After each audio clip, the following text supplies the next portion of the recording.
Pada presentasi kali ini kita akan membahas tentang kolokasi, sebuah konsep yang digunakan untuk menjelaskan kombinasi satu kata dan kata yang lain di dalam linguistik korpus. Sebagai ilustrasi awal, mari kita lihat 3 pasang kata berikut. Kira-kira, kalau kita asumsikan bahwa 3 pasang kata ini adalah 3 pasang kata yang berdampingan satu sama lainnya, kira-kira mana yang tingkat pendampingannya paling kuat? Apakah fish dan chips, fish dan banana, atau monkey dan banana? Mungkin kita akan mencoret yang di tengah. Pertanyaannya adalah, kenapa? Bisa jadi jawabannya adalah yang pertama dan yang terakhir lebih enak didengar. Hal ini sering kita istilahkan dengan intuisi. Tetapi intuisi kita bisa berbeda dengan intuisi orang lain. Kita ambil contoh fish and chips. Bagi saya, fish and chips merupakan sepasang kata yang tingkat kombinasinya cukup kuat. Kenapa? Karena saya sering melihat restoran yang namanya fish and chips. Mungkin bagi orang lain yang jarang, atau bahkan yang tidak pernah melihat restoran bernama fish and chips, akan mencoret fish and chips dari daftar kombinasi ini. Sehingga, sebetulnya sangat mungkin bahwa intuisi kita itu muncul karena ada tingkat keterpaparan tertentu. Dan sangat mungkin ada pengaruh frekuensi terhadap penentuan derajat kekuatan kombinasi satu kata dan kata yang lain.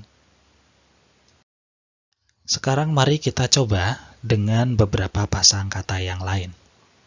Misalnya, dari beberapa pasang kata atau kelompok kata ini, manakah yang derajat kombinasinya cukup kuat? Beberapa dari Anda mungkin akan mencoret up, left, dan criminal, banana, rabbit. Yang dipertahankan adalah up, down, dan criminal, thief, burglar. Mengapa demikian? Salah satu kemungkinannya adalah keterkaitan makna. Up adalah lawan kata dari down. Kemudian criminal, thief, lalu burglar adalah kata-kata yang merupakan close synonym. Jadi sekarang kita punya 2 variabel yang bisa berpengaruh untuk mengukur kuat tidaknya satu kata berdampingan dengan kata yang lain. Yang pertama tingkat keterpaparan atau frekuensi keterpaparan, dan yang kedua adalah keterikatan makna. Bagaimana dengan 2 pasang kata ini?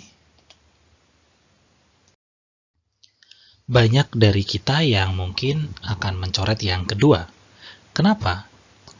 Cheat bisa berdampingan sebelum chat, tapi chat tidak bisa berdampingan sebelum cheat. Bahkan cheat tidak bisa muncul sendiri, tapi chat bisa muncul sendiri. Ada 2 poin yang bisa kita ambil dari sini. Pertama, kombinasi terjadi dengan pola tertentu. Dan yang kedua, satu kata bisa menarik kata yang lain, namun belum tentu sebaliknya. Jadi kalau kita rekap, dari awal tadi, kombinasi kata terkait dengan paling tidak 4 aspek. Frekuensi, keterkaitan makna, pola, dan daya tarik. Selanjutnya, kita lihat 3 frasa berikut.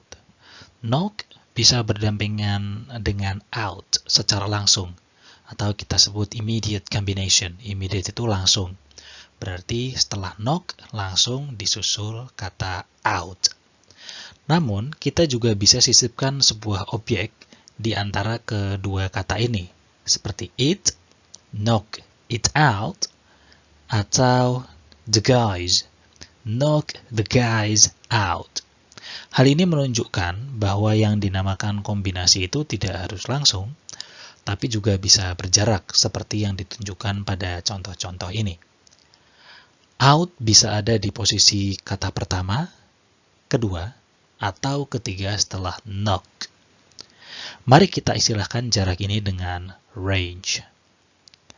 Dengan demikian, selain frekuensi, keterikatan makna, pola, dan daya tarik, ada juga aspek jarak atau range yang berkaitan dengan derajat kombinasi satu kata dan kata yang lain. Kolokasi sebetulnya adalah istilah yang sangat umum atau terminologi korpus linguistik yang sangat umum yang digunakan untuk mengindikasikan kehadiran satu kata dengan kata yang lain atau kombinasi satu kata dengan kata yang lain. Definisi ini sangat luas ya, nanti kita akan belajar lagi mengenai turunan dari kolokasi, ada koligasi, ada kolostruksi, dan sebagainya. Cuma kita fokus dulu ke kolokasi karena ini yang paling dasar. Kalau boleh bermetafor, mari kita umpamakan kolokasi dengan magnet. Metafora ini sifatnya kuantitatif. Misalnya, kita bisa mengukur kekuatan suatu magnet. Kita bisa menentukan objek apa yang bisa ditarik magnet. Magnet bisa menarik besi, tapi tidak bisa menarik plastik. Lalu objek yang bisa ditarik oleh magnet ini pun bisa kita kuantifikasi. Misalnya, kadar besi satu objek dan objek lain bisa berbeda, sehingga bisa berpengaruh pada ketertarikan si magnet. Kedua, jarak juga berpengaruh. Magnet bisa menarik sebuah objek dari jarak tertentu. Kalau di luar jangkauannya, maka objek itu bisa jadi tidak akan tertarik. Dengan demikian, kita bisa melihat kolokasi sebagai fenomena kuantitatif dan juga kualitatif. Di dalam korpus linguistik, daftar kata yang bisa berkolokasi dengan kata lain bisa kita peroleh secara otomatis menggunakan perhitungan statistik tertentu, dan jangan khawatir, perhitungan ini nanti dilakukan oleh program, tidak secara manual. Daftar kata ini nantinya akan kita maknai menggunakan pendekatan kualitatif. Misalnya, fish berkolokasi erat dengan chips di korpus BNC, tapi tidak di korpus Shakespeare. Kita jangan gegabah mengambil kesimpulan bahwa program yang kita gunakan tidak konsisten atau korpusnya misalnya salah. Perhatikan bahwa BNC adalah korpus kontemporer yang sifatnya umum. Jadi mungkin sekali dalam teks-teks yang ada di BNC, banyak nama restoran atau menu fish and chips ada di dalam data BNC. Sedangkan korpus Shakespeare adalah korpus karya sastra yang mungkin menu fish and chips tidak ada di dalam karya-karyanya Shakespeare tersebut. Pertanyaan yang paling mendasar, apa sih manfaatnya kolokasi? Database kolokasi memiliki banyak manfaat. Ia bisa diolah menjadi bahan pembelajaran bahasa, misalnya untuk mengidentifikasi objek yang berdampingan dengan verba tertentu atau sebaliknya.